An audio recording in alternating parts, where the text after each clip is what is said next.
When Mandy got back to Animal Ark, she put on her white coat and went through the residential unit to see what animals were in that night. She found her mother changing a dressing on the leg of an English bull terrier. "Hi, honey," Dr. Emily said, looking up with a smile. Mandy hurried over. "Do you want some help?"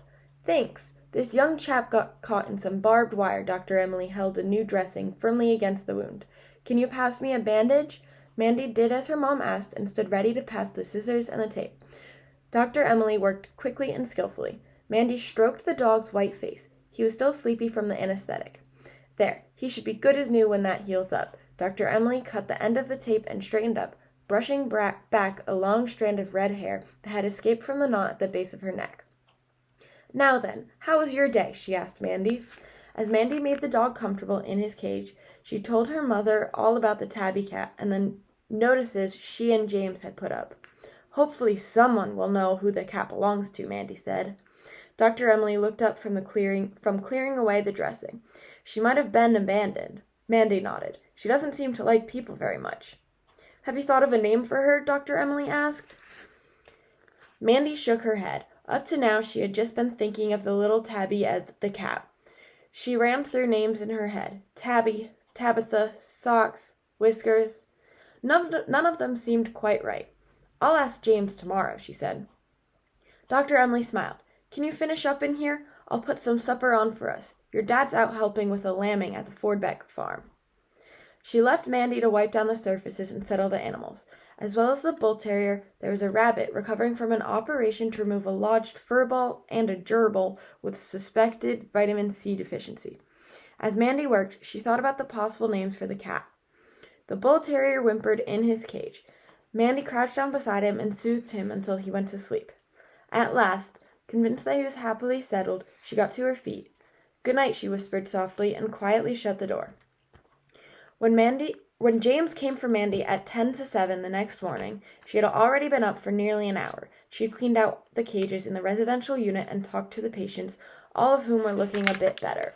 She dashed into the kitchen. Dr. Adam was eating a plate of scrambled eggs. The Fordbeck farm lambing had been followed by another call later in the evening, and he was looking tired and bleary-eyed.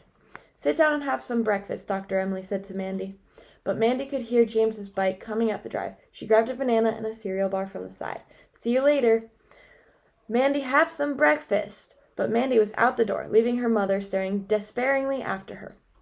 James's brown hair was tousled, and he still looked half asleep. "It's too early," he grumbled.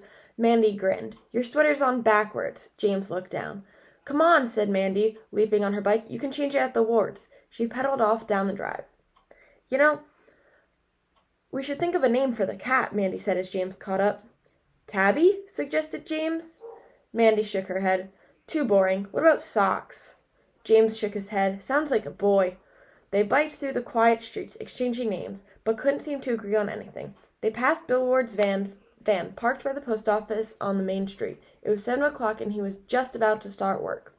"Should we knock on the door and let Mrs. Ward know we're here, or just put the food out?" James wondered as they arrived at the Ward's house. "Just put the food out," decided Mandy. "Mrs. Ward might be getting ready for work, and we'll only make Tara bark if we knock. They know we're coming." She left her bike against the hedge and looked over the gate. "Look," she breathed, grabbing James's arm as he moved to unlatch the gate. There, lying on the grass under the cherry tree, was the tabby cat. She rolled lazily onto her back, her tail swishing through the fallen blossoms. She rubbed her head and body into the ground, luxuriating in it. Clawing up a clump of blossoms, she pushed it up into the air. It fluttered down around her, and she batted at it with her paw. Mandy realized it was the first time she had ever seen the little cat look happy. She turned to James, her eyes shining. "Blossom," she whispered. "We'll call her Blossom." James nodded and grinned. Blossom eventually got up and shook herself. She trotted a short distance away and sat down to groom her flanks. Mandy and James entered the yard as quietly as they could. "Let's go straight past her," Mandy said in a low voice. "Don't even look at her." They walked quietly past and dished out the food. James poured the goat's milk into a saucer. Putting the things back in their bag, they went quietly to the porch, taking care to stay far away from the little cat. She had stopped grooming and was watching them intently. They sat on the porch, and keeping one wary eye on them, she trotted to the food bowl. "At least she hasn't run away," said James. He smiled at Mandy. Blossom's a good name. It suits her. Blossom gulped down every morsel of food, lapped up the milk, and then trotting a short distance away, sat down to clean her face and whiskers. Mandy looked at the swell of the little cat's belly. You know, I think she's expecting her kittens quite soon. She's not all that different in shape from Delilah. Oh, she is, James disagreed. I bet it's going to be a while. But Mandy wasn't so sure. Leaving Blossom to snooze off her breakfast, they crept out of the yard. Mandy stopped for one last look at the little cat. Bye, Blossom, she said softly. The cat pricked up her ears. Mandy stared at her. It was as though Blossom had recognized her name. As the week passed, Blossom slowly seemed to accept Mandy and James's presence in the yard. By the end of the week, they could get to almost within a few feet without her running off, but she still wouldn't let them get close enough to touch her. Mandy became impatient. She wanted to pick Blossom up and check her over and clean up her ear. The one consolation was that the wound seemed to be healing itself, and she was sure that Blossom's ribs were sticking out a little less than they had before. Softly, softly, she kept telling herself firmly. If we rush too close too soon, it could spoil everything. On Friday, when they stopped at the Wards after school, Blossom was nowhere to be seen, but Bill Ward was standing by the shed, peering inside. He looked around as they opened up the gate.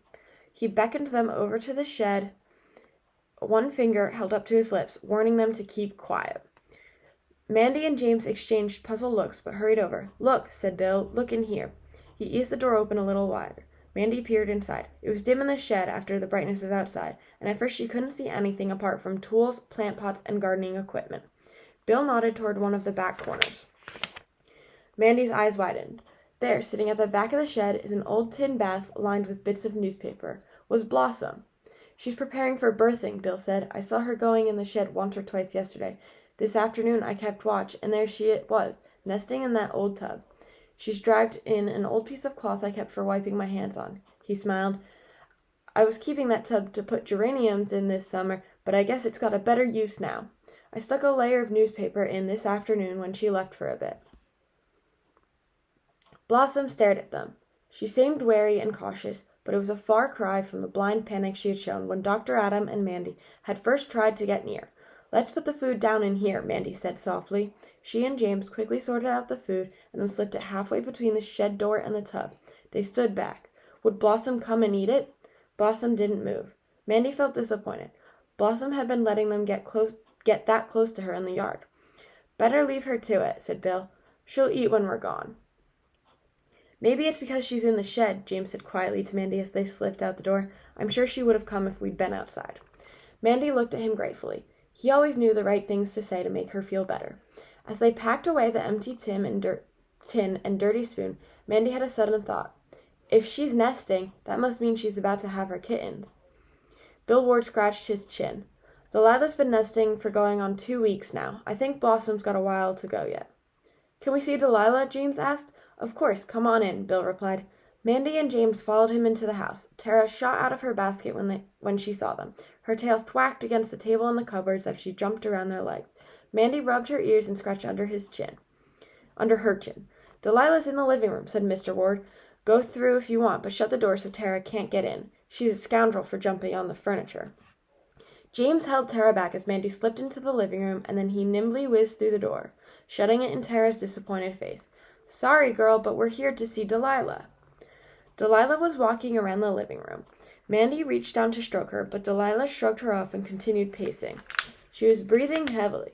Her sides were moving in and out. Opening her mouth, she emitted a sharp cry. What's the matter with her? James asked in alarm. Mandy didn't reply. She was staring at the cat. A movement rippled through Delilah's body.